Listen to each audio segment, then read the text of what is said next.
est passé Paul Biya? Des questions qui se posent à travers le monde entier, de CNN à France 24 en passant par la BBC, sans compter au niveau national, c'est-à-dire au Cameroun. Tout le monde s'interroge, où est passé Paul Biya?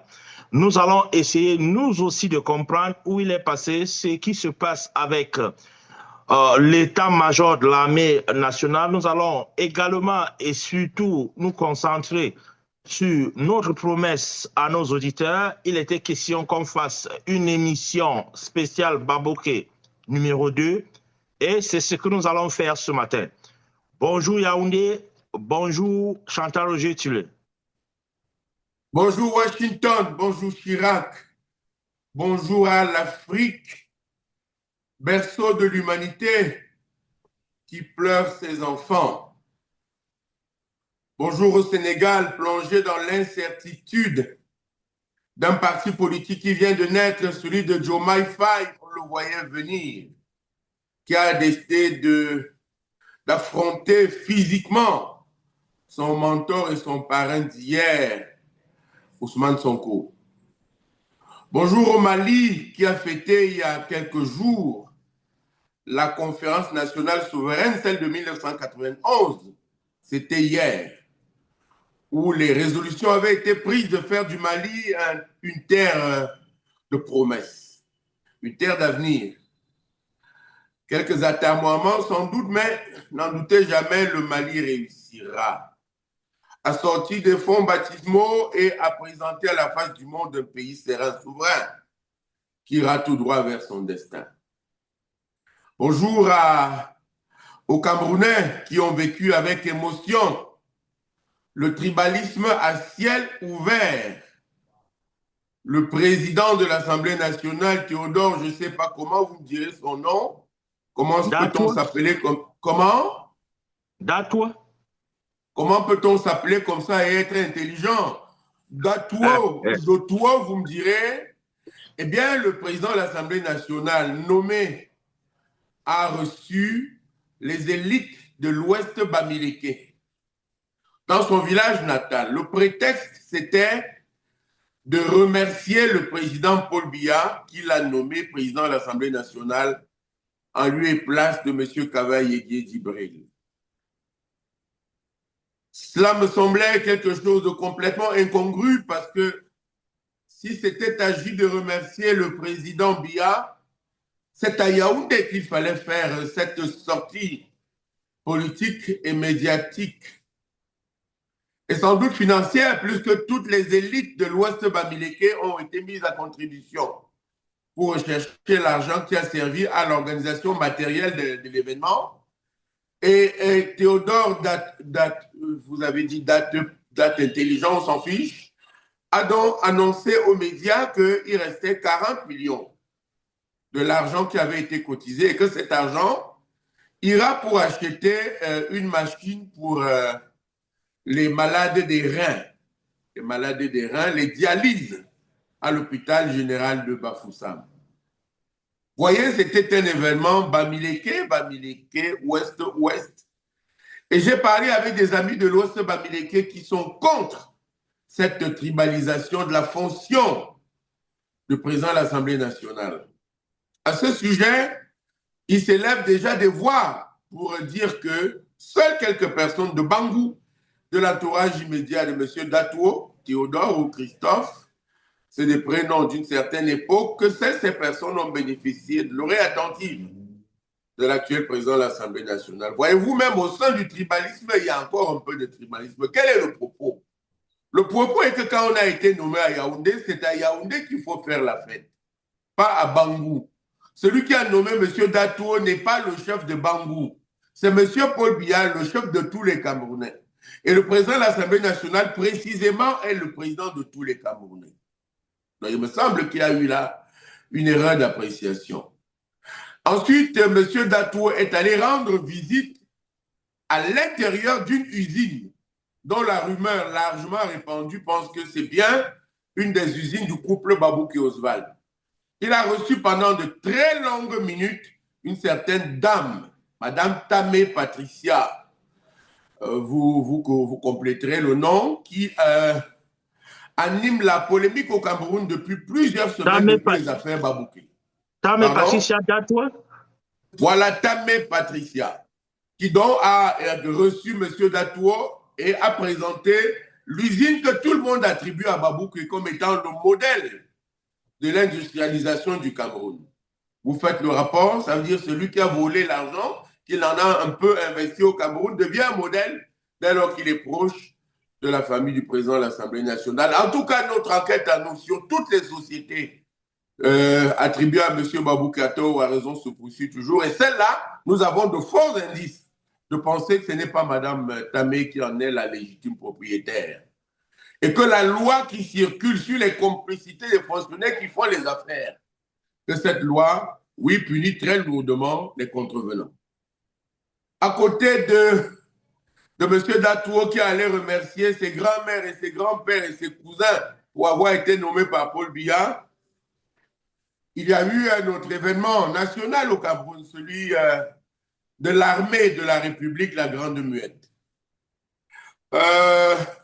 La CRTV, le tam-tam de Paul Biya, c'est comme cela qu'on l'appelle ici, a diffusé il y a quelques heures la mise à la retraite brutale, subite, de M. Hector Thiemo. Hector Thiemo a des fonctions que chacun sait au ministère de la Défense et est présenté comme le remplaçant du général Meka, très fortement malade comme chacun sait depuis un moment. Mais voilà, Hector Thiemo est Bamileke. Et cela ne règle pas toujours les problèmes de ce dernier. Du coup, M. Hector Thiemo est ou serait, chacun se fera son idée et sa décision, victime du tribalisme des Boulous.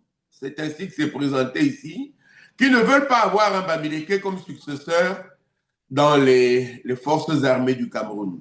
Dans l'état-major. Dans l'état-major des forces armées du Cameroun pour prévoir les en-cas d'en-cas.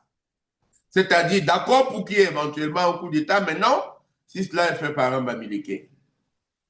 Que dire de Hector Thiemo, qui est un fidèle serviteur de la République, qui a servi ici et là avec fidélité, adresse et doigté.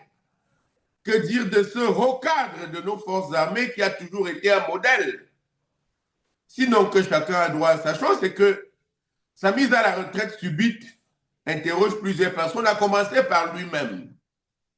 D'après des renseignements glanés ici et là, il aurait refusé de partir en retraite et se serait opposé violemment, énergiquement à la mise à l'application du décret de Paul Biya, chef suprême des forces armées, qui le mettrait brutalement en retraite.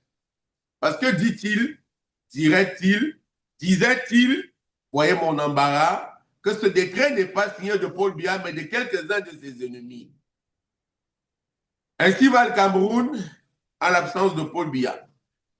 Un décret contesté, un autre démenti, un vice-président autonommé, un autre vice-président un peu fou, des nominations dans l'armée, des malades dans l'armée, des malades dans la police, des malades partout, des dames qui vont visiter des stades aux États-Unis, un pays en lambeaux.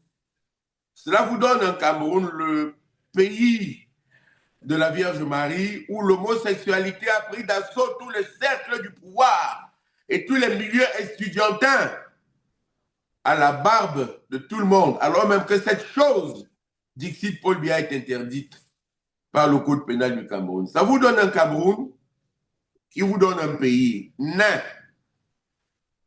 à l'avenir incertain, au passé flou, qui rêve son avenir à l'imparfait et qui va à grands pas vers son avenir, c'est-à-dire vers le ravin. Voilà.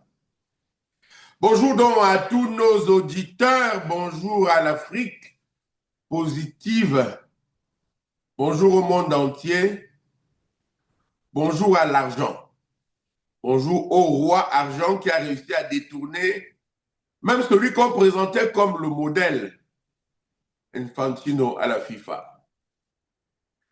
Bonne écoute à tous nos téléspectateurs et merci pour la fidélité que vous nous faites de vous informer chez nous. À vous, Washington.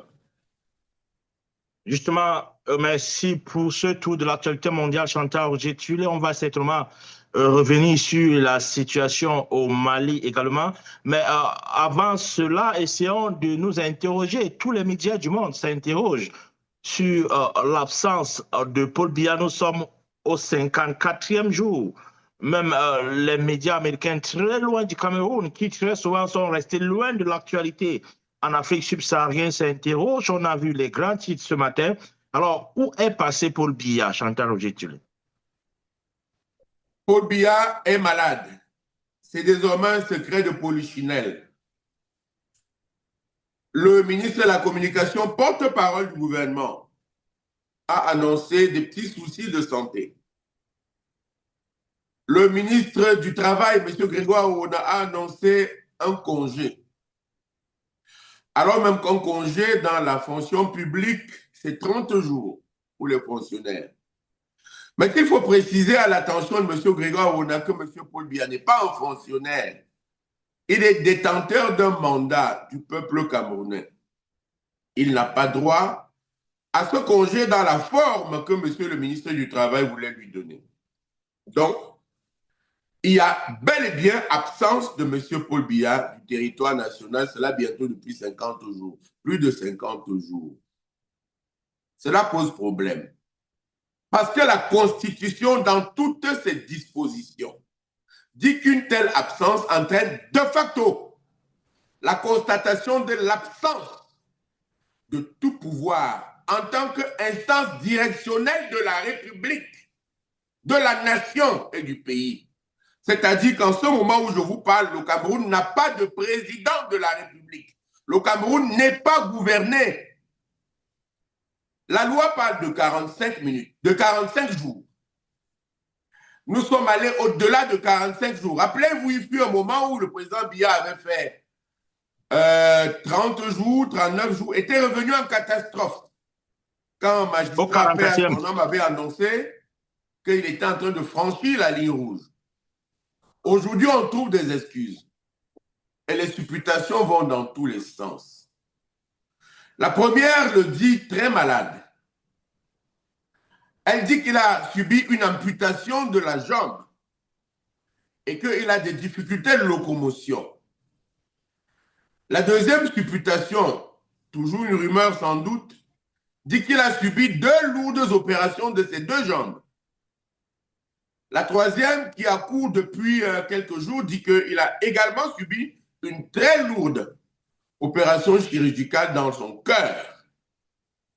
Pour un homme de 94 ans, de telles opérations fortement ont des influences sur sa santé globale. Si vous ajoutez des soucis, de petits soucis conjugaux pour rester poli, cela vous déstabilise un homme, même le plus solide des hommes. Si vous ajoutez les séjours fréquents des membres très proches de sa famille à ses côtés sur sa demande à Genève, eh bien, il s'agit sans doute d'un cas très préoccupant d'un chef d'État en fin de vie. Mais voyez-vous, il s'agit là de choses très sensibles et nous demandons, nous exigeons que le président Biya prenne la parole en public devant le peuple souverain qui, soi-disant, l'a élu, ou l'a élu, c'est selon. Le peuple l'a élu, qu'il gouverne ce peuple. On ne gouverne pas par des décrets. On ne gouverne pas par procuration. On ne gouverne pas par délégation de signature. Sinon, alors, quelqu'un se lève et décide qu'il est vice-président. Sinon, alors, quelqu'un conteste la mise à la retraite brutale d'un général d'armée. Oui, le président Biya n'est pas au Cameroun depuis plus de 50 jours. C'est anticonstitutionnel, c'est illégal. Il faut constater l'absence de tout pouvoir directionnel à la tête de la République du Cameroun. C'est factuel, c'est un fait constant. Le président Biya n'est pas là. L'article 1 de la Constitution, alinéa 8, dit que toutes les décisions prises en dehors du cadre présidentiel du palais de Yaoundé du Cameroun sont nulles et de non-effet. Ainsi est-il de beaucoup de décisions soi-disant prise pour remettre le pied à l'étrier à Paul Biya, pour justifier que même à l'étranger, il travaille. Toutes ces décisions sont nulles et de non-effet. Tous ces décrets sont nuls. Ainsi est-il de celui que je vous lis, en fin du commentaire qui vient de quelqu'un de très proche de la vérité. Il dit, le général Thiemo Hector a été envoyé à la retraite hier par Paul Biya, par suite d'un décret présidentiel lu à la CRTV. Ce décret qui intervient de façon impromptue met ce haut gradé de notre armée à la retraite, seul. Ceci n'est pas l'habitude au palais de l'unité, ceci n'est pas l'habitude du chef suprême des forces armées nationales. Interrogé, Hector Thiemo a tenu à dire que Paul Biya n'a jamais quitté son bureau où il travaille normalement. Et le général Hector Thiemo dit que le décret lu à la CRTV n'est pas de Paul Biya, mais est l'œuvre de quelques personnes tapies dans l'ombre, tribalistes, qui voudraient le voir quitter l'armée qu'il a servi fidèlement depuis plusieurs années. Voyez, il s'agit de quelque chose d'extrêmement grave. Quand le président Biya n'est pas là, il faut expliquer aux Camerounais où il se trouve. Il faut savoir pourquoi il n'est pas là. Parce qu'en tout cas, il n'est pas en congé. Au Cameroun, un congé, c'est 30 jours. Il semble bien qu'il est donc dans une clinique en Suisse. Dans ce cas, il faut que le cabinet civil communique pour dire pourquoi il peut rester 50 jours, plus de 50 jours, dans un lit d'hôpital cloué sans que le peuple qu'il a élu ne sache de quoi souffre son président.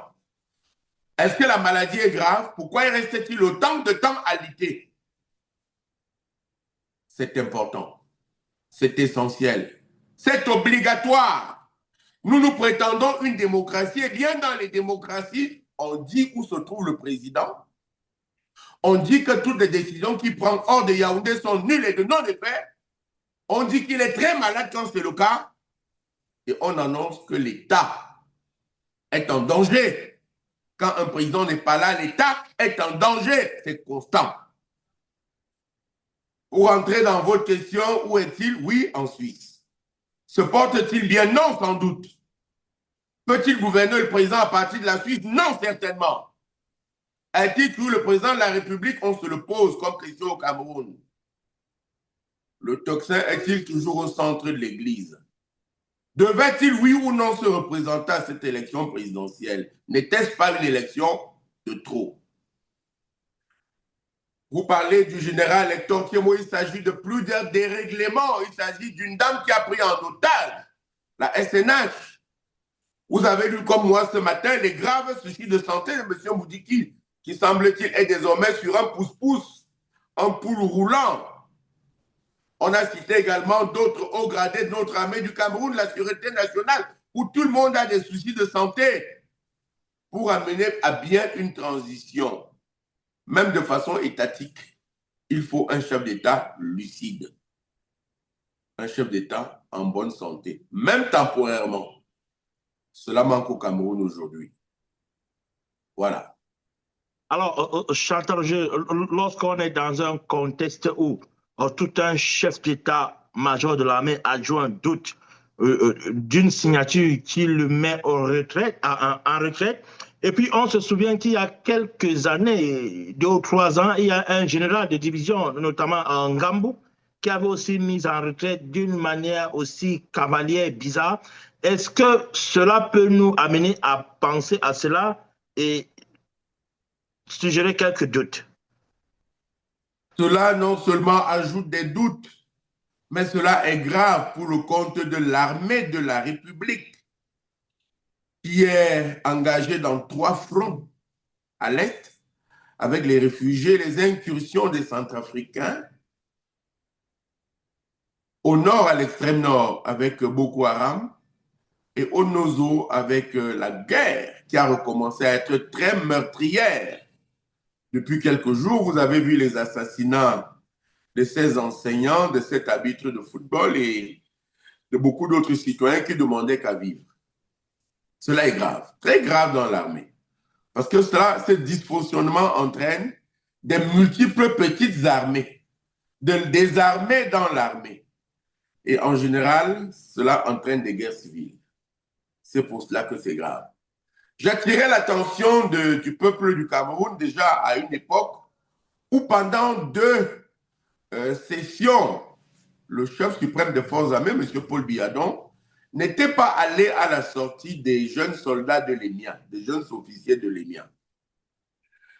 Cela a été assez grave et malheureusement, j'avais été le seul à le souligner que les jeunes ne peuvent pas sortir de cette école prestigieuse, la seule du Cameroun, sans que leur père, leur parrain, le président Paul Biya n'en fût.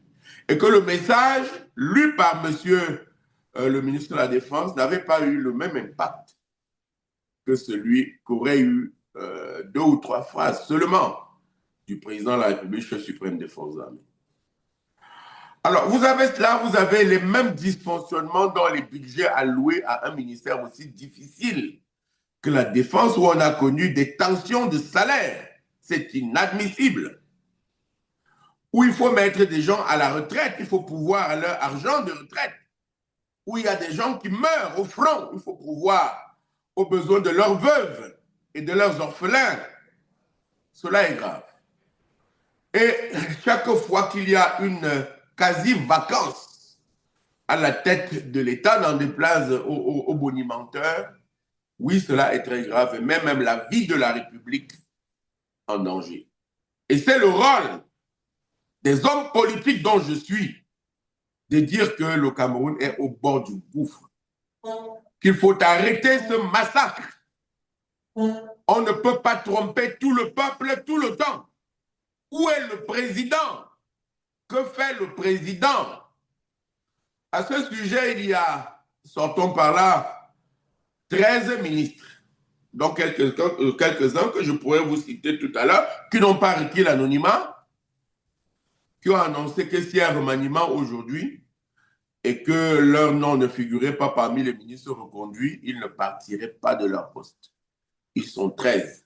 Parce qu'ils disent qu'ils ont des ennemis au secrétaire général à la présidence de la République. Alors, vous parliez de Ngambou Isaïe. Voilà bien une affaire privée. Monsieur Ngambou avait des difficultés dans une église à Simion, où il se battait avec d'autres catéchumènes.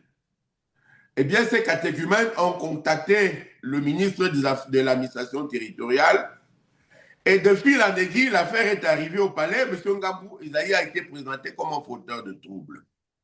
Et il a été mis à la retraite de façon cavalière, lui également, et il est parti. Sans doute, fidèle des lois de la République, même quand elles sont injustes, ce grand officier de l'armée s'en est allé sans se plaindre.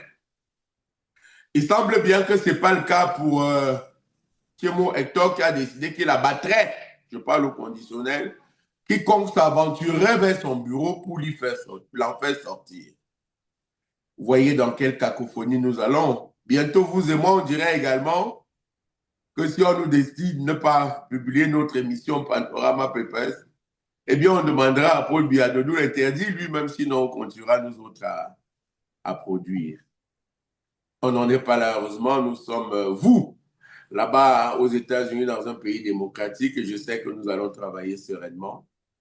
À cette édition-ci, il y a beaucoup d'autres. À vous, là-bas. Voilà, Chantal Gétulé, nous allons rester parce que nous ne donnons que de l'information. Nous disons fort ce que les médias et autres grands groupes d'influence disent tout bas parce que nous ne vivons que de nos recettes publicitaires, pas de mécènes, pas d'influence au niveau de Panorama Papers. Alors, et c'est bien pour ça que nous restons un média crédible. Nous n'avons l'influence de personne, nous n'avons aucun financier, nous travaillons sereinement, sans contrainte, libre de notre seule conscience de dire la vérité à tout le monde. Et la vérité pour la suite de notre dossier, il me semble, le dossier Babouki Oswald. Oui. Exactement. Oh, c'est la perche que vous m'étendez là, puisque on devrait s'intéresser. On l'a promis à nos téléauditeurs. Justement, le spécial dossier Babouke et Oswald. On devrait leur donner aujourd'hui la liste des sociétés et des prénoms à nos auditeurs. Peut-être avant que nous arrivions là, vous avez d'autres exclusivités puisque l'enquête, vous avez continué l'enquête. Oui, d'abord, qui est Babouke Oswald? Je vous avais dit, et nous avons eu la chance d'être contactés par un de ses cousins directs qui nous a accordé une interview exclusive qui va passer à Panorama Papers. Infailliblement. Cette enquête, ce frère de M. Babouke Oswald confirme avec moult preuves que M. Babouke Oswald n'est pas le fils de Mongui Sosomba Janvier, ancien maire de Dimako, qu'il n'en est même pas proche de façon biologique. M. Babouke Oswald est de Ndian et du village Kanda. Il est le cousin direct de l'autre ministre Ouakkata, François Bolvin. Voilà donc deux frères de la même famille. On a trompé le président Biya qui encombre les pavés du gouvernement de la République. Ce sont deux frères de la même ville et du même village. Pour M. Babouke Oswald, son père, écoutez-moi, biologique, l'homme qu'il a mis au monde, s'appelle Zéla Gaspard.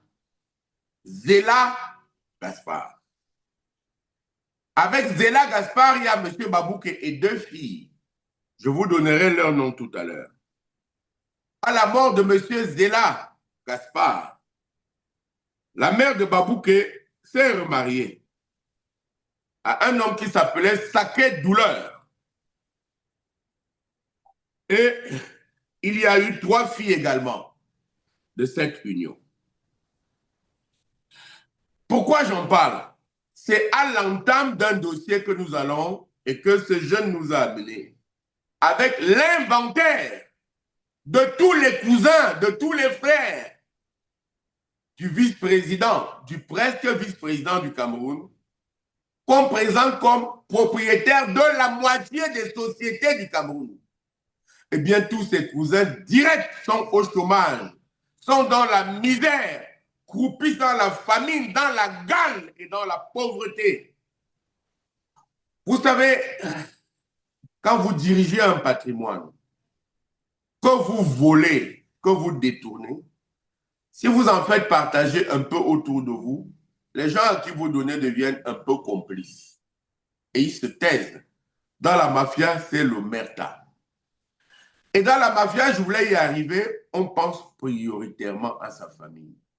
Ce n'est pas le cas pour M. Babouke Oswald. Donc, tous les autres frères sont dans le chômage. Je ne sais pas si j'ai le droit de vous dire quelques réponses avant l'interview elle-même. Allez-y. Alors, je lis donc quelques réponses et je vous fais des questions. Aucun enfant de ses oncles n'a un emploi. C'est soit ils travaillent soit à la communauté urbaine et ils sont soit des instituteurs à la retraite, des instituteurs à l'école primaire. La plupart, la majorité, c'est-à-dire 25, sont au chômage. Hein? Et c'est sa famille paternelle, hein, s'entend. Et lui-même, le Babouke, pourtant, a fait le lycée de Bertois et habitait chez son père avant d'émigrer chez monsieur Mongui Sosomba. Oui, monsieur Ouakkata, François Bolvin est bel et bien son cousin. Je lis les réponses hein, parce que c'est long. On va prendre tout l'interview à notre émission. Zéla Gaspard et Saké Douleur sont ceux qui ont fait des enfants avec la mère de Babouke Oswald. Alors, il y a Zéla Gaspard. D'abord, Oswald Babouke, une de ses sœurs, c'est Gisèle, qui est en France jusqu'à ce jour, Gisèle. Et Saké Douleur a fait 3 petites filles à la mère de Babouke Oswald. 2 sont contrôleurs des prix et poids et mesures. Et une s'appelle Tamboulo Saké. Elle est diplomate. Une est la tenancière du restaurant La Petite Pygmée. Elle est la cousine d'Oswald Babouké. C'est elle qui gérerait, nous avons mis au conditionnel, hein, mais c'est elle qui gère les affaires d'or à l'Est. Son restaurant sert de lieu de rencontre à tous les différents partenaires. Je saute hein, parce que c'est des réponses. Je veux que vous sachiez que nous avons été à la source. Hein? C'est 3 ou 4 familles paternelles. Voilà, les familles paternelles de M. Babouké Oswald. Il y a la famille Dele, Athanase, à Bertois, en Colbicon, et Kanda. Près de 12 chômeurs, ils ont recensé les chômeurs. Parmi lesquels des diplômés du supérieur, des bacheliers. Et surtout parmi lesquels le plus vaillant d'entre eux, qu'on appelle Pelé. Il y a un autre qui s'appelle Vincent Dele, qui est...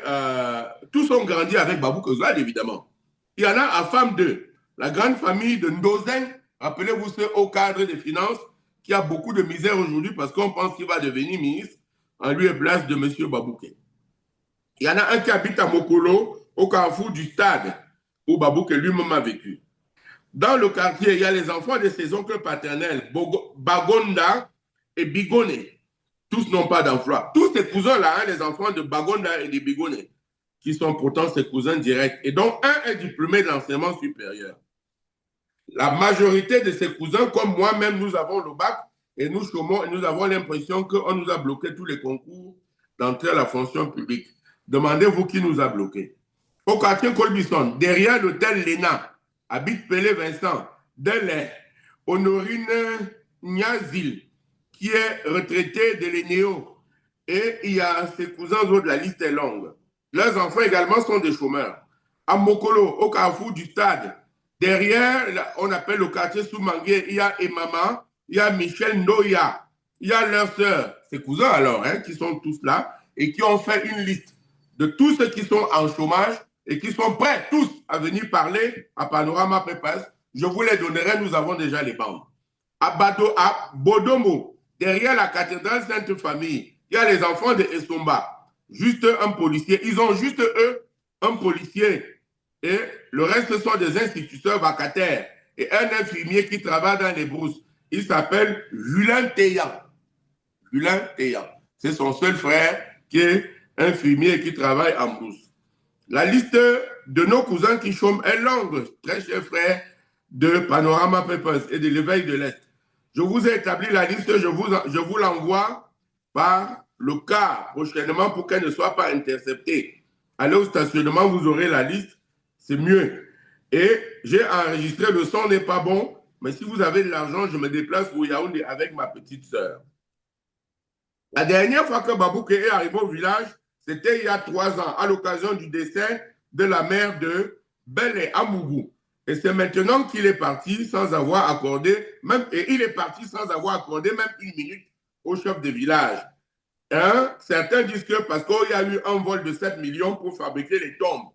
Il va venir au village dans 6 jours avec 7 millions pour refaire les mêmes tombes dont on accuse quelques-uns de ses cousins d'avoir volé l'argent. Il n'a pas réalisé ce projet l'autre fois et il a décidé de revenir au village pour faire la paix avec nous. Nous refusons cette paix. Nous ne voulons pas servir un homme qui est Paul Biya et qui travaille pour lui-même. Bele Amougou profite de ce que son épouse soit Bakoum de Dimako pour être proche de Babouké Oswald.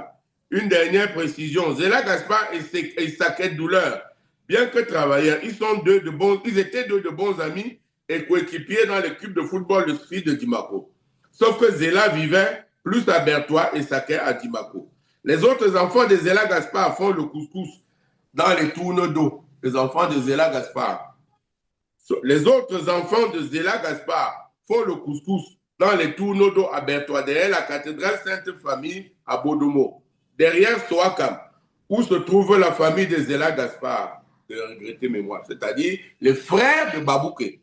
Ils vendaient les petits couscous, ils vendaient les oignons, ils vendaient le haricot, le jazz, dans les restaurants tourneaux d'eau, vous avez lu comme moi. Maintenant, l'autre question, on va passer à... Je saute des questions. Voilà, l'autre, le père, celui qui a épousé la mère de Babouké Oswald après la mort de Zéla Gaspard, était de Deya. Il est mort il y a 2 ans. Bon, maintenant, oui, c'est avec ça que la mère d'Oswald a vécu à Dimako Il est le père de des trois dernières petites sœurs de Babou Oswald. Question. Mais son lien avec Zéla, c'est qu'il était le coéquipier et ami à l'équipe de football. C'est-à-dire qu'il y a le tapé d'eau. Bon, évidemment, le père était mort, mais il a hérité les biens de son ami. Au commencement, au commerce. Bon, les deux étaient un peu des commerçants. Voyez, il s'agit d'une mine d'informations que nous donnons en espérant que M. Babouki Oswald enverra un démenti. Que dire de Mbembe Takos Myrienne Josiane, dont on accuse d'énormes choses. Mbembe Takos Myrienne Josiane, sur elle, ses propres frères ont fait un grand document. Que dire, comment résister à la tentation de ne pas vous lire cette interview alors qu'on a promis qu'ils parleraient eux-mêmes. Bon, il a quand même étudié, c'est-à-dire celui qui nous a fait l'interview demande si... Oui, il a fréquenté au lycée, devant chez son père. Ensuite, il a habité dans la maison de Mongui. Question, à la famille paternelle, c'est structuré comment? Il y a 3 ou 4 familles paternelles. La famille d'El Athanase, Abertoir, Kolbikon et Kanda. Près de 12 chômeurs, parmi lesquels Pelé, Vincent Delay, qui ont grandi avec lui. Le Ndozeng s'est battu seul. Il travaillait au palais et on l'a chassé du palais. Je vais vous dire pourquoi prochainement. Il semble que c'est lui qui va prendre la place de Babouké et sa tête est mise à prix. Bon, c'est long, hein? Je vais vous lire également sur ce Ndozeng. Et la cousine qui gère l'or. La tenancière du restaurant La Petite Pygmée, je vais vous amener les documents sur comment l'or sort, combien on achète au kilo d'or, qui achète l'or ici à l'Est pour le compte du ministre Babouké. Je vais venir vous le dire et il va m'arrêter s'il veut. Nous sommes déjà morts, nous n'avons personne, nous avons peur de personne. Il dit qu'il a donné 7 millions à ses oncles pour faire les tombes. Mais cet oncle-là est tombé malade. Depuis, il leur a fermé ses portes. Et Ben Amougou profite de ce que sa femme soit Bakoum de Dimako pour rester dans ses bonnes. En tout cas, il s'agit d'une interview sur 2 heures de temps. Donc voilà un script. Et nous allons évidemment faire parler les 2 principaux concernés qui seront dans Yaoundé la semaine prochaine. Et eux, nous dirons l'inventaire de tous les biens de leurs frères. Voyez, à Panorama Papers, nous donnons la priorité à l'information. Et l'information, ce sont les propres cousins de M. Babouko Oswald qui nous diront tout sur l'or, tout sur l'or de la République, tout sur les stations d'essence. Parce qu'il y en a plusieurs. Oui. Et vous serez surpris, il y en a même que vous connaissez très bien et dont il serait M. Babouké le propriétaire réel. Nous allons arriver à la liste que nous avons, nous, concoctée en attendant celle de ses frères. Mais nous voulons que vous demandiez, vous autres qui êtes proches des Blancs là-bas, de faire une enquête sur qui appartient à la société pétrolière Bocom. Qui est le réel propriétaire de Bocom? Parce que nous savons déjà le sous-préfet qui a légalisé les documents, et nous savons le circuit, et nous savons à qui appartient réellement la société pétrolière Bocom. Vous parliez des biens. Eh bien, la liste des sociétés et des prête-noms. Des sociétés et des prête-noms. On cite ici des sociétés, commençons par celle de communication, une télévision basée à Yaoundé, une radio-télévision qui s'appelle Mboa Radio, dont le directeur est un de vos collaborateurs, qu'on appelle fédéral, pardon, très cher petit frère. Des hôtels, nous en avons décompté 7. Nous en avons décompté 7. Évidemment, il nous écrira pour démentir, mais avec des documents et des photos comme à l'émission avec l'interview de ses frères. Cela sera plus croustillant. On cite donc Zochidalo, il a avoué lui-même la propriété. On cite près de 15 grandes propriétés, des maisons, hein, des immeubles à Yaoundé, dont 20 à Douala également. On cite ici et là, vous me direz comment on peut lire un document financier comme celui-ci. On cite également, vous voyez, c'est énorme, c'est immense. On cite Africa Property et Meta Investment. On cite, des millions de sociétés. Que fait-on avec autant d'argent, sinon que la conquête du pouvoir? On cite la nomination de M. Bologueno comme DG de la Sonamine, c'est-à-dire qu'il faut mettre la Sonamine dans des sociétés assujetties dans le portefeuille des affaires. Ici, je saute sans doute. Le document est plein. On cite l'usine d'Anki à Bangui, à Bangou. C'est là où était le président Datou hier. Hein, où il y a eu Claudia Tamé, Lisette Claudia Tamé, qui a paradé à la CRTV pendant pratiquement 15 minutes en compagnie du président de l'Assemblée nationale. Hein, l'usine d'Anki à Bangou. On cite des sociétés de transport, de location de véhicules qui sont en réalité pour beaucoup d'autres choses, je vous le dirai. Et dont une vient de recevoir 43 véhicules de type de marque Chrysler. Rappelez-vous, j'en avais parlé à une certaine époque, des bruits que cela faisait à Tribi, alors même que les propriétaires refusaient de dédouaner et qu'on en avait attribué la paternité à quelqu'un soi-disant qui travaillait au cabinet civil. Donc, 43 Chrysler. On cite ici ces 3 sociétés à Dubaï. Nous n'avons pas encore le retour, mais l'enquête du chef de l'État nous confirmera qu'il s'agit bien de 3 sociétés de vente, import, export de l'or. De l'or, hein? On cite également ici, oui, je vous ai parlé de Danki. Il y a des sociétés de paris sportifs. On cite, tiens, des comptes en banque aux États-Unis, en Suisse, à Dubaï, au Qatar, aux Émirats arabes unis. Et fidèle à notre logique de vérification des sources, nous allons remettre le document à des gens bien placés qui feront l'enquête pour nous. Mais nous avons désormais les chiffres et les dépôts et les dates des dépôts que le président Biya fasse appel à nous si ces enquêteurs n'ont pas pu débusquer ce qu'ils sont allés faire ou s'il y a quelques complicités de détournement. Il y a des immeubles dont un est habité par Landry Soussomba. J'enviais beaucoup d'immeubles alors. Hein, que peut-on faire avec autant de maisons, mon Dieu? Il y a des véhicules qui sont la quasi-totalité des véhicules du 16e arrondissement si vous avez été à Paris. À Paris également, où il y a d'énormes immeubles qu'on attribue également au couple sulfureux. Mais évidemment, notre enquête à nous se poursuivra. Évidemment, nous donnerons des noms et des numéros, bien sûr.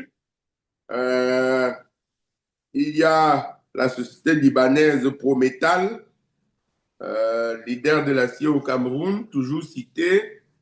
Il y a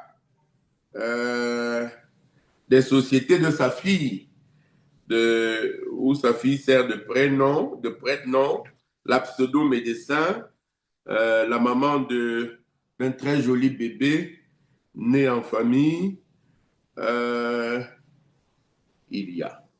Dont le père serait son propre cousin. Il y a,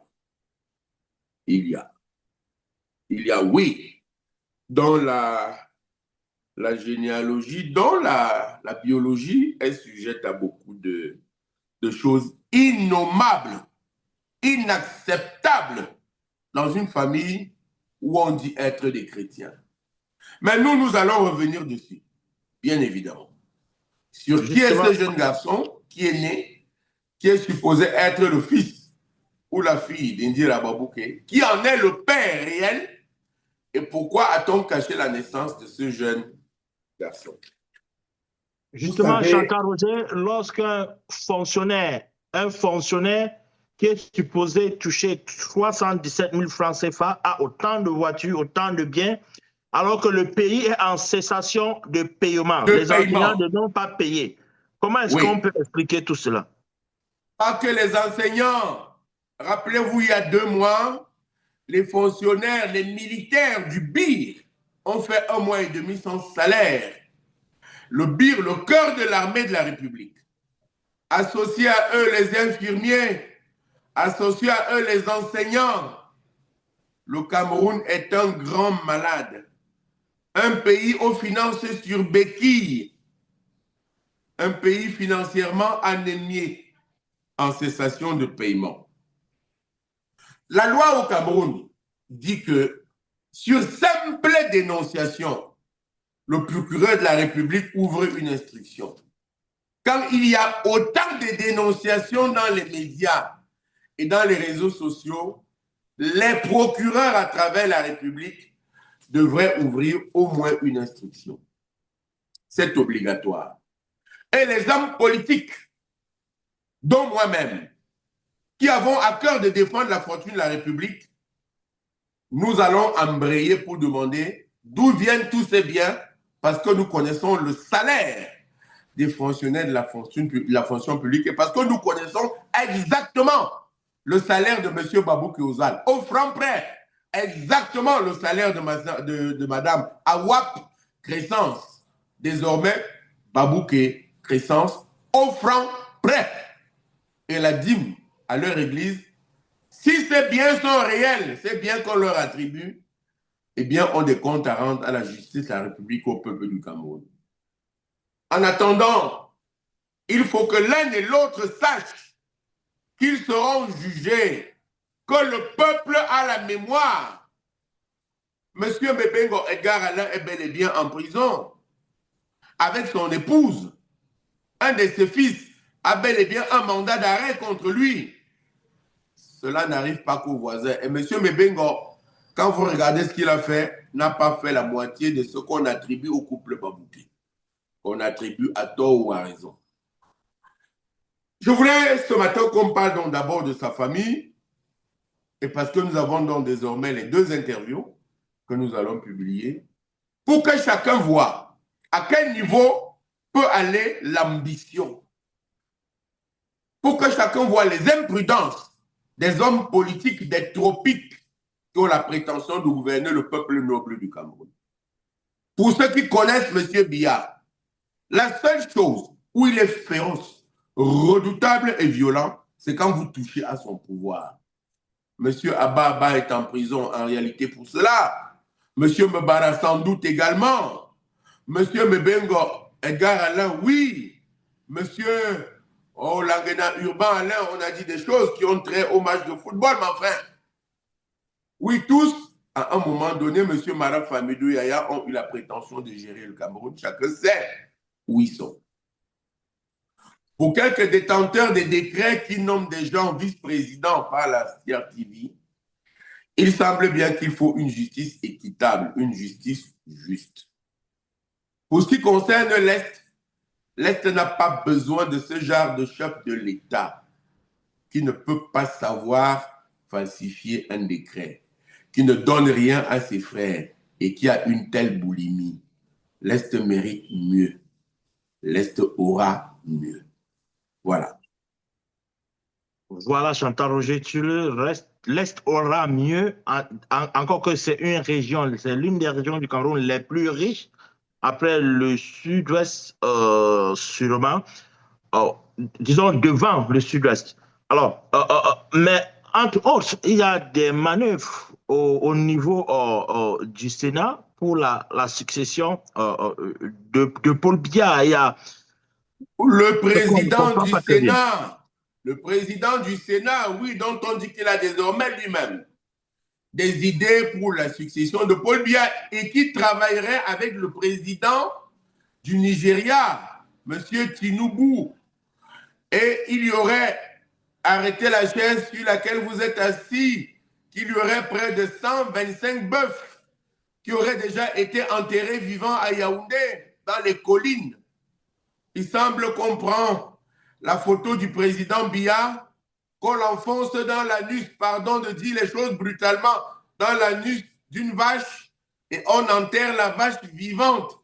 Et que cela a pour principe de faire pencher la machine du côté du vice-président du Sénat, du président du Sénat, pour qu'il devienne successeur de Paul Biya. Parce que si Paul Biya mourait en fonction, celui qui assurerait l'intérim serait bel et bien M. Boubakari, dont on n'a jamais vu la tête, qui se comporte comme le chef d'un califat, comme le président de Boko Haram qu'on a quand même entreaperçu quelquefois. Et il semble bien que M. Boubakari aurait des liens très proches avec quelques cercles du pouvoir au Nigeria et que lui-même penserait que le moment est venu pour lui d'arriver au devant de la scène. Il nous écrira pour démentir, mais qu'est-ce que c'est que la rumeur au Cameroun, sinon la dimension informelle de l'information? En tout cas, on ne sait pas si c'est M. Boubakari qu'on voit intervenir dans les médias. On n'a jamais vu sa tête et le peuple a le droit de voir sa tête. Eh bien, il nous appellera pour démentir. Pour ce qui est de l'heure, pourquoi il ne serait pas le président de la République, M. Boubakari, en cas de vacances, de décès ou de démission de Paul Biya? Pourquoi ne modifierait-il pas la Constitution pour devenir lui-même successeur et président de la République, calife à la place du calife? Tiens. Oui, ces mesures en cours, ces mesures ont lieu dans les chaumières à Yaoundé. Et M. Boubakari gagnerait à nous dire qu'il n'aime pas le pouvoir, qu'il adore M. Biya, qu'il ne connaît pas M. Tinubu, qu'il n'enterre pas de bœufs vivants, qu'il n'est pas allé au Nigeria. Pour ce qui concerne le Sénat, sortons de ce côté-là, eh bien au Sénat également, ils n'ont pas de salaire depuis 2 mois. Les budgets sont secs et personne ne travaille là-bas. Il n'y a même pas de fonds de roulement pour que la plus grande des institutions de la République fonctionne. Tel est le Cameroun Subeki qui attend son président ou son successeur. Voilà, Chantal Roger qui est dit rapidement sur le Mali pour sortir. On a vu ces soldats que France 24 dit être en difficulté, alors que du côté du Mali, on annonce une sérieuse frappe qui a été menée contre les rebelles. Alors, ces médias français qui continuent de mentir, comment comprendre tout ça? Ces médias français qui passent loin de la réalité et qui ne s'appesantissent pas sur les incendies en France. La France est en flammes. Pour ceux qui sont proches des sciences ésotériques, la flamme, c'est pour purifier. Quand il y a eu Sodome et Gomorrhe dans la Bible, eh bien Dieu a purifié par le feu. Il a brûlé ces 2 villes, coupables d'homosexualité. La France était la mère des peuples chrétiens et tous les chefs, tous les empereurs, quand ils avaient été choisis, allaient prêter serment de fidélité à l'Église. En France, on appelait cela aller à Canossa. Aller à Canossa. Eh bien non, la mère de l'Église en Europe, c'est la France. Où tout le monde pense que la mère des apôtres, la Vierge Marie, est allée se réfugier à la mort de son fils, d'où la naissance des Mérovingiens. En tout cas, la France a joué un rôle capital dans l'implantation et l'éclosion de l'Église catholique en Europe. Le premier article qui condamne de mort dans la Bible, c'est l'homosexualité.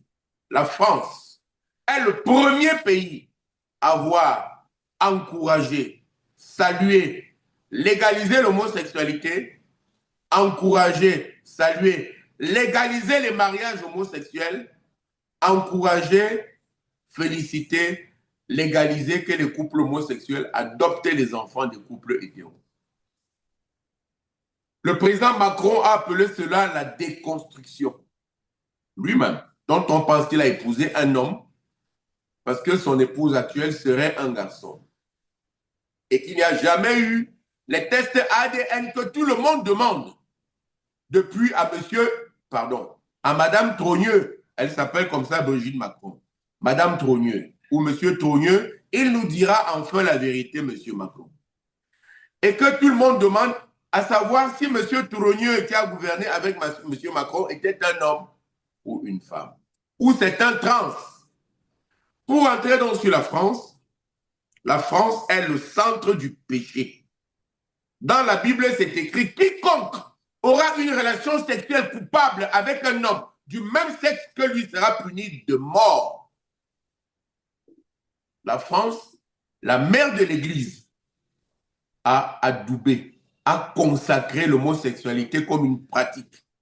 Pour ceux qui ont été en France il n'y a pas longtemps, c'est quand vous dites en France que vous n'êtes pas homosexuel, qu'on vous accuse d'homophobie, et bientôt les hétérosexuels seront traqués en France, accusés en France, insultés en France. La France n'existe donc plus comme un pays moral. C'est un pays amoral, immoral, satanique. C'est un pays où le document de base de la société, c'était la Bible. Et la Bible a été jetée aux orties qui a consacré l'homosexualité, alors même que la Bible a dit non. Dit non, dira toujours non à cette diablerie. Ne voyez pas l'origine des feux qu'il y a en France ailleurs. La France est en feu. La France brûle. C'est la colère de Dieu. Il s'agit d'un message de Dieu. Toute la France brûle. Des villes entières ont été dépeuplées, déplacées. Des villes en France ont été calcinées. Aujourd'hui, c'est la grande ville de Bordeaux qui va prendre feu. En Espagne, on a suivi la France. En Espagne, désormais, chacun peut avoir les relations sexuelles qu'il veut avec un animal, avec votre chien, avec votre mouton, avec votre chat. Cela est consacré par la Constitution, adoubé par l'Assemblée nationale en Espagne. Une autre nation catholique. Une autre nation catholique. Religieuse devenue diabolique. L'Espagne, la Grèce, la France, les capitales de l'homosexualité. J'ai vu la Turquie hier avec le pourcentage de mariage. Eh bien, oui, ce sont les pays les plus atteints par les flammes aujourd'hui.